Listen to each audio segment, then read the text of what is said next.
Joseph went to see Pharaoh and told him, "My father and my brothers have arrived from the land of Canaan. They have come with all their flocks and herds and possessions, and they are now in the region of Goshen."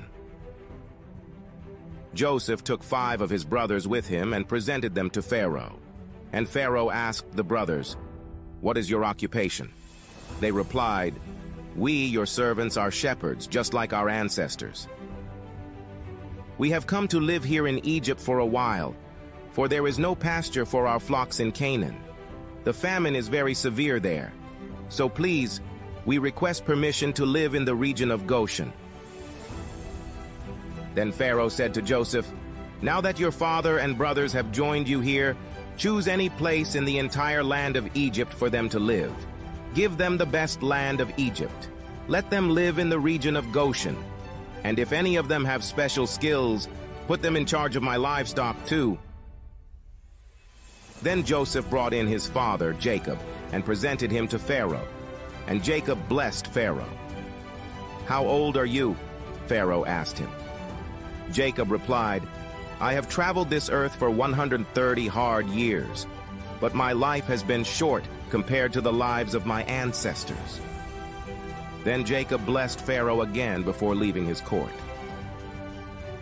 So Joseph assigned the best land of Egypt, the region of Ramesses, to his father and his brothers, and he settled them there just as Pharaoh had commanded. And Joseph provided food for his father and his brothers in amounts appropriate to the number of their dependents, including the smallest children. Meanwhile, the famine became so severe that all the food was used up, and people were starving throughout the lands of Egypt and Canaan. By selling grain to the people, Joseph eventually collected all the money in Egypt and Canaan, and he put the money in Pharaoh's treasury. When the people of Egypt and Canaan ran out of money, all the Egyptians came to Joseph.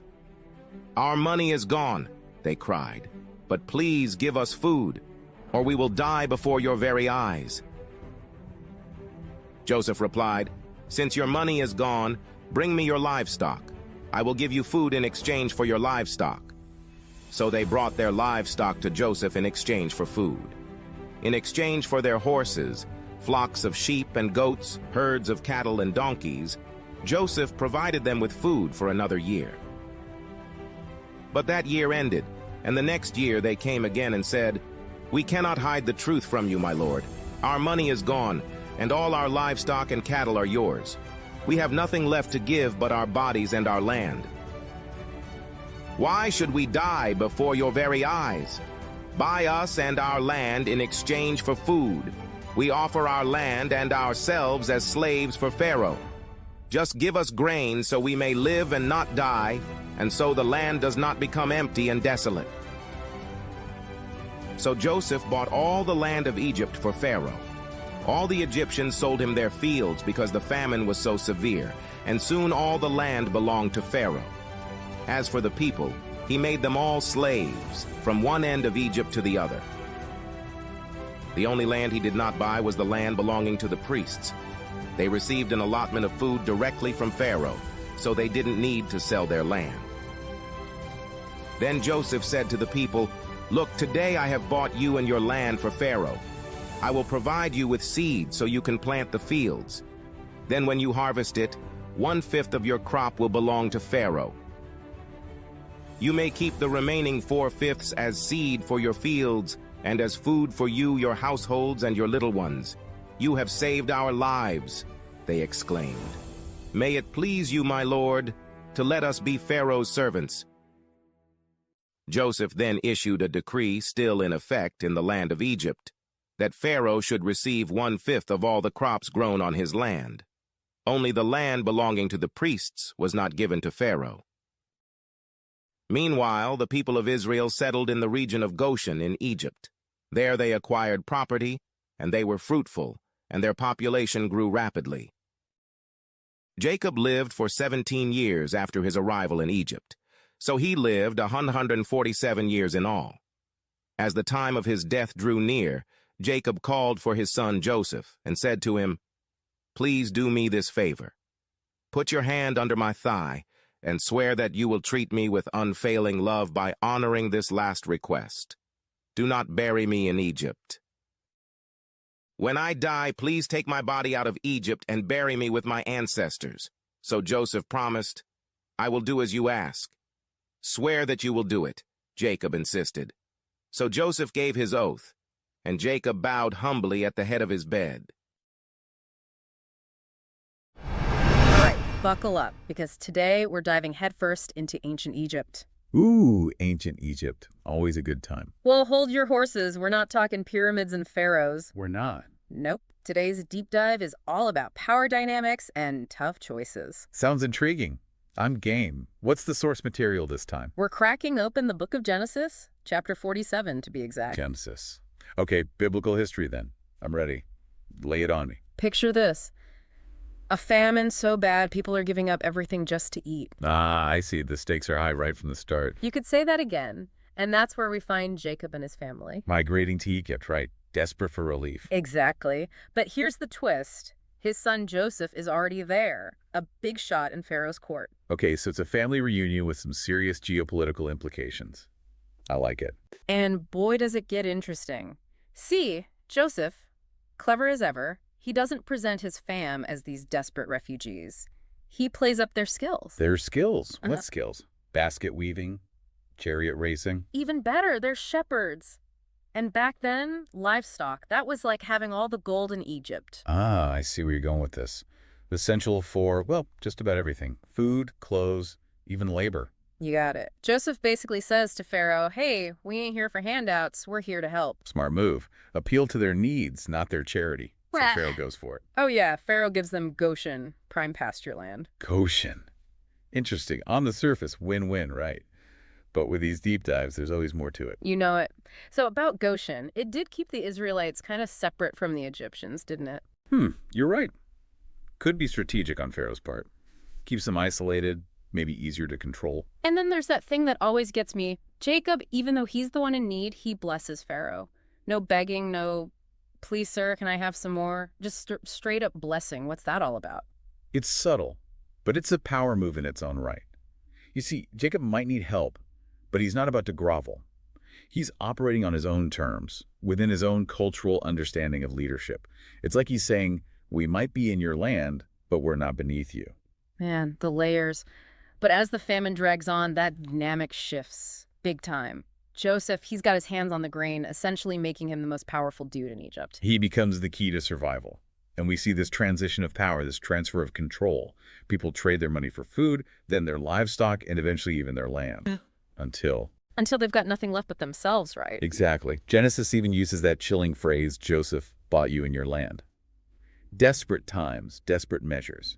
And that's where things get really interesting, wouldn't you say? Absolutely. Because the text says Joseph made them slaves, but that word, it doesn't quite pack the same punch in the original Hebrew. You mean there's more to it than just forced labor? Exactly. It's more nuanced. It can also imply indentured servitude, a binding agreement, maybe even a form of protection during hardship. So, not ideal, but a way to survive. Precisely. Yeah. But here's another layer. Within this system, there were exceptions. The priests, they kept their land, even when everyone else was giving theirs up. Whoa, hold on. Not even Pharaoh could touch the priests. That's wild. It tells you a lot about the power dynamics within Egyptian society at the time, doesn't it? The priests, they held immense power, religious, economic. Power that even Pharaoh couldn't, or maybe wouldn't dare to challenge. Wow. A power struggle within a power struggle. Okay. So we've got everyone essentially working for Pharaoh now, but then Joseph sets up this system. 1/5 of the harvest to Pharaoh, the rest to the people. Sounds like a decent deal, right? Sure, at first glance, it creates stability during a crisis, keeps things running. But what about the long game? Does it foster dependency on Pharaoh? Is it really sustainable in the long run? These are the questions that keep me up at night. Now you're speaking my language. Who knew ancient history could be so thought-provoking? Makes you really stop and think. You know, it's easy to get lost in the politics and the power plays, but at its heart, this is a story about family. Even on his deathbed, with everything going on, Jacob has one big request for Joseph. And it's not about wealth or power, is it? Not at all. He begs Joseph to bury him, not in Egypt, but back in Canaan, the land of his forefathers. It's a powerful reminder, even in the face of assimilation, of the pull of one's roots. Right. They've been in Egypt for years at this point. Why is going back to Canaan so important to Jacob, even in death? It all comes down to the spiritual significance of the land. This was the land promised to Abraham, to Isaac, and then to Jacob. A promise passed down through generations and became a core part of their identity. So it's about more than just a final resting place. Exactly. It's about belonging, about a heritage that transcends their current situation. Imagine feeling that connected to a place you haven't even seen. It speaks to the power of ancestral memory, wouldn't you say? Absolutely. It's like no matter how integrated they become in Egypt, that connection to Canaan remains. But it's hard to wrap your head around that kind of attachment. And that's why this seemingly small detail, a dying wish, is so incredibly powerful. It foreshadows so much of what's to come. Their time in Egypt. It's a chapter, not the whole story. See, this is why I love these deep dives. There's always something new to uncover. But going back to Joseph's strategy, this whole famine situation, it's almost like a microcosm of what we see throughout history, wouldn't you say? Oh, absolutely. When resources are scarce, when fear takes hold, people are more willing to give up control for the promise of security. Desperate times call for desperate measures. We hear it all the time.